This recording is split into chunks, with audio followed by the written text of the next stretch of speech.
Hello, welcome to the T Group 2.0 training video.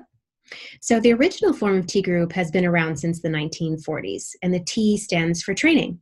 And I call the practice I'm about to describe T Group 2.0 because I have significantly updated and expanded the original model. There's a lot of information in this video, so at the end I'm going to include a recap of the most important points. So T Group is a practice of intense present moment awareness, a lot like yoga or meditation. But instead of working alone, we apply that same quality of mindfulness to the process of communicating and relating with other people. This allows us to cultivate what's called the witnessing awareness, the ability to observe ourselves and our interactions from a more objective point of view. But the way that we communicate in a T group is really different from what we're used to in our daily lives. Many of the norms and assumptions of ordinary conversation don't apply. We're not having a discussion about a topic, nor are we sharing information or stories about ourselves or about anything else. Really, the only point of speaking is to articulate what's happening in the present moment, both within us and in the connections between us. And believe it or not, this gives us a lot of stuff to talk about, because at any point in time, all of us are noticing things about each other, we're interpreting what we notice, and we're having feelings that are based on those interpretations, and we're also having impulses to respond that are based on the feelings. It's a chain reaction that usually happens in a millisecond without much conscious input from us. And much of the time, that's not a problem because we can be more or less accurate in our approximations of other people. And this means that our feelings and responses will also be accurate enough to the situation. But this process also goes off the rails quite a lot, especially in complex or emotionally charged situations. We're far less likely to be aware of what we're noticing, as in the actual cues we're picking up on, or how we're interpreting those cues, the story we're telling ourselves about what it means. And when we're not aware of what we're noticing or how we're interpreting it, we're far more likely to believe that the story is true, which is another way of saying that we project that story onto the other person. And when we do this, we forget something pretty important, which is that we're never going to know with 100% certainty what's going on for somebody else. And when we adopt the stance, consciously or not, of I know the truth about you, that's often irritating and sometimes offensive to receive. And it's likely to inspire resistance and defensiveness in that person. And that's just the first half of the process gone awry. Once we've believed our interpretation of a cue that we weren't aware of noticing to begin with, that's when we have feelings. But instead of realizing that our feeling is coming in response to our story, we're likely to blame that feeling on the other person as if they had made us feel that way. Now we've assumed the stance of, I know the truth about you, and it's your fault that I now feel uncomfortable. And this is likely to inspire yet more defensiveness and resistance in them. And finally, once we've projected our story onto them and blamed them for our unpleasant feelings, we're then compelled to react in ways that are consistent with the feeling in the story. But these reactions won't be fully accurate to the situation, and they're likely to create precisely the outcome that you don't want in that relationship. And when you have two people who are both doing this to each other, well, that can get pretty heated really fast, which is part of why so many of us tend to avoid conversations that can be difficult or conflicted. So the idea of a T group is to create a space where we can slow this process down and remove as many distractions and demands as possible so that we can unwind the chain reaction one link at a time. What we're trying to do is stand outside of this process, seeing it from the point of view of the witnessing awareness, so that we can make discoveries about the part that we are playing in creating interpersonal dynamics. And this awareness gives us the freedom to make different choices. And the practice of T group itself will give you a whole new repertoire of skillful options, which can allow you to create the kinds of dynamics that you actually want. So that was a bit about the what and the why of T group practice. So now let's jump into the how. When we begin the practice together, you'll be given one of these. And this is the T group feedback process, really the heart of the practice. And this card outlines the steps. So in the first step, you'll identify the specific cue that you're noticing and responding to. It could be what the person actually said, but it's often something nonverbal, like tone of voice or body language, facial expression, and so on. Then in step 2, you share what you are making it mean, the story you're telling yourself about what you've noticed. And finally, you share the feelings that come in response to the story. So the 3 main steps are, when you blank, I make it mean blank, and I feel blank. That's the basic form. And there are 2 optional steps that you can use if it seems relevant to the situation. The first is, the impact on our connection is blank. And the second is, my intention in sharing is blank. Speaking to the impact on our connection is your opportunity to name the impulses that arise in response to the story and the feeling. And speaking to your intention in sharing is especially useful when you're offering a piece of feedback that might be more difficult to hear. So here's an example of a full piece of feedback. So when you nod your head as I'm speaking, I make it mean that you're paying attention to me and that you're understanding me. I feel relieved and grateful, but I'm also feeling kind of exposed and uncomfortable. The impact on our connection is that I feel a bit more open towards you, but also shy, anxious, and another impulse to retreat. My intention in sharing is to practice revealing the parts of my experience that I usually hide. Okay, so now there are times that you may want to share something that isn't a response to anyone else. In that case, you can simply say, right now I feel or notice blank. And when you're receiving feedback from someone else, it's also okay to simply say, hearing that, I feel or notice blank. These are just more simplified versions of the feedback process, and you're welcome to use them at any time. So you may have already noticed that this process is going to invite you to be far more transparent than most of us are accustomed to being. And it also invites us to speak to underlying relational dynamics, which is something that we rarely do in our culture. The expectation of our culture is that we're going to pay attention to the literal content of somebody's speech.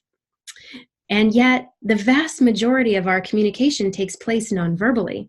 So T group is an opportunity to explore what's actually being communicated so that we can better understand the impact that we have on others and the group as a whole, as well as the impact that they have on us. And this process will also invite us to be more transparent about the feelings and experiences that we usually tend to hide from one another. And this is the power of the feedback process, because it can package even the most challenging piece of feedback into a form that's least likely to inspire defensiveness and resistance, and most likely to be heard and considered by the person that you're speaking to.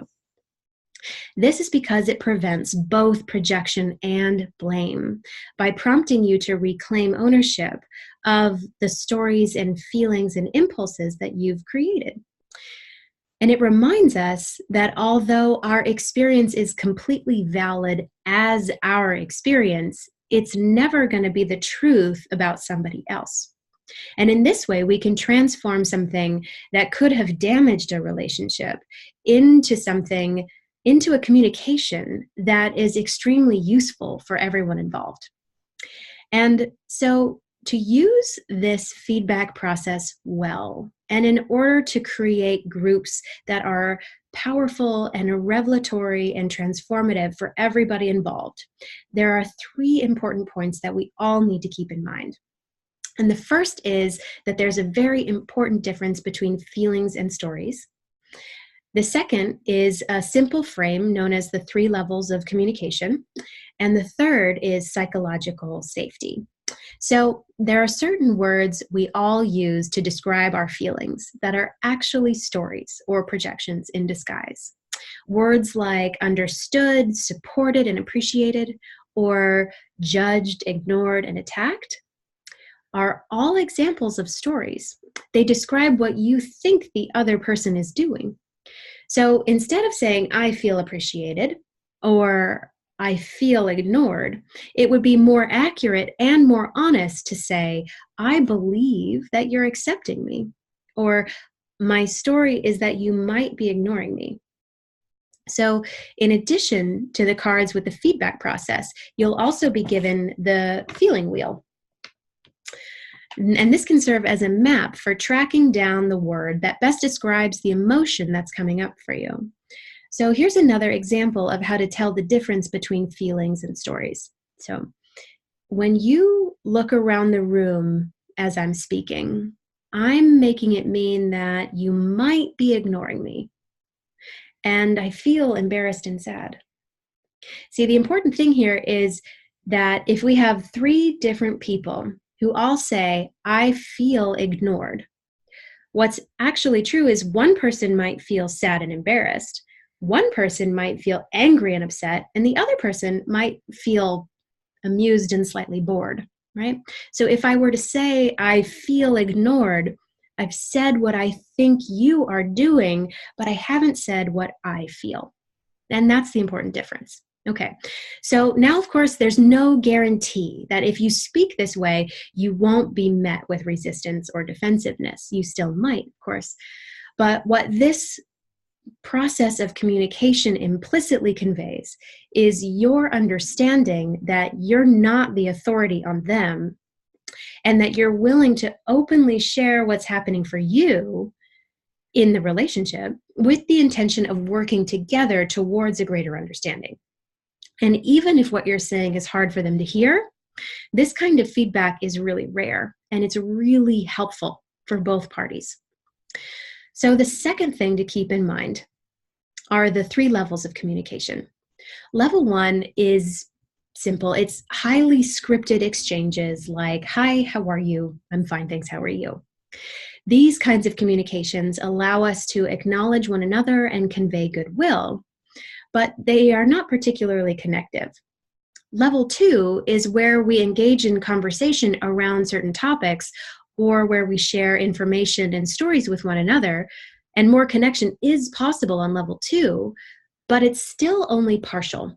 And the reason for this is that in order to retrieve information from memory, the mind has to periodically leave the present moment. And also the connection, because connection can only happen in the present moment. So even if you are sharing a personal story about yourself, you are splitting your listener's attention between the you of the present moment and the image of the past you that you've created in their mind. So on level 3, we strive to stay fully in the present moment, where the words that you're sharing pertain to the you of the present moment. And though that may sound simple in theory, it can actually be pretty tricky in practice. So the reason that I introduce this frame of the 3 levels of communication is because when we get into the flow of a T group, it is sometimes really hard to tell the difference between a level 2 and a level 3 communication. Okay, so the third and really the most important point to keep in mind is psychological safety. There's so much I could say about this, but to put it simply, if we want to create cohesive groups that can process complex and challenging material in a way that's useful for everyone involved, then we have to take the time to build a foundation of basic respect and goodwill and connection with one another. It's like the weave of a trampoline. The fibers are woven tightly together such that you could just throw a boulder onto it and it would just bounce. And so there are 3 primary things that we do to establish psychological safety. And the first is to practice appreciative feedback. The second is to connect all the parts. And the third is to create an environment of mutual risk-taking. So there are two kinds of feedback, appreciative and differentiating, though they both use the same steps that I outlined a moment ago. And appreciative feedback is about actively choosing to place our attention on the ways in which other people are already having a positive or enriching impact on us. And practicing appreciative feedback, especially at the beginning of the group, allows us to establish that basic ground of safety and connection in a gentle way. And this is important because our brains evolved to be constantly on the lookout for threats, especially threats that might jeopardize our standing in a group. And so psychological safety allows these primitive parts of our brain to relax so that the higher functions of our mind can begin to come online. And we call it differentiating feedback instead of negative feedback because it's not about good or bad or right or wrong. Our tension and conflict in relationship tend to cluster around our differences because the predominant norm of our culture is to relate to differences as threats and to relate to one another as adversaries. And when a difference emerges, we tend to assume that there will be a winner and a loser. And the invitation of differentiating feedback, however, is to create a space where we can relate to those differences as resources, understanding that there's actually enough space for all of them to be present, and to relate to one another as teammates who are collaborating towards a shared goal, one that will actually be enriched by the inclusion of all of the differences. And in a T group, that shared goal is understanding, connection, and trust, which are the essential components of any successful collaboration. And finally, connecting all the parts is like weaving together the fibers of that trampoline. And you could also think about it as connecting up all of the neurons so that the group brain can function properly. And practically speaking, you may not have enough time in a group to establish a connection with every other person, but it's a good goal to be aiming for. And that's the idea of connecting all the parts, is to establish a line of connection between each unique pair in the group. And something I have seen a lot is that when two members of a T group are having a more intense or prolonged exchange, the rest of the group members will gradually stop engaging. And people seem to think that what's happening over there isn't about them, or that it would be polite to just hold space. And I call this stance audience mode, but what happens sooner or later is that folks start to check out. So in a T group, it's important to remember that everything involves, includes, and belongs to everyone all the time. And when everyone feels at liberty to weave themselves in, we create a rich, multi-layered, dynamic process that is engaging and revelatory for everyone involved. And lastly, we generate psychological safety when we create an environment of mutual risk-taking. And we do this by staying proactively engaged in the group, being willing to step forward and reveal what we're experiencing without being asked. And when someone engages us, revealing their experience to us, it's important to respond by closing the loop and revealing our experience to them. And since engaging and responding are so crucial, on the back of these cards, I have some examples of things you can say in precisely those moments when it's hard to say anything. And the thing is, you don't always have to reveal everything you're experiencing, not at all. And these are examples of how you can choose the level of depth that you want to share at. Here's an example. So I want to respond to what you've just said, but I also need to process internally for a moment before sharing. See, saying that still signals connection and a willingness to close the loop, even without sharing the details of your experience. All right. So you've made it through the T Group 2.0 training video.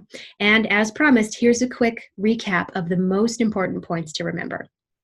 So T Group is a meditative practice of intense present moment awareness that lets us deprogram our bad habits in communication so that we can replace them with mindfulness and skillfulness so that we can have less conflict and more understanding and collaboration in our relationships.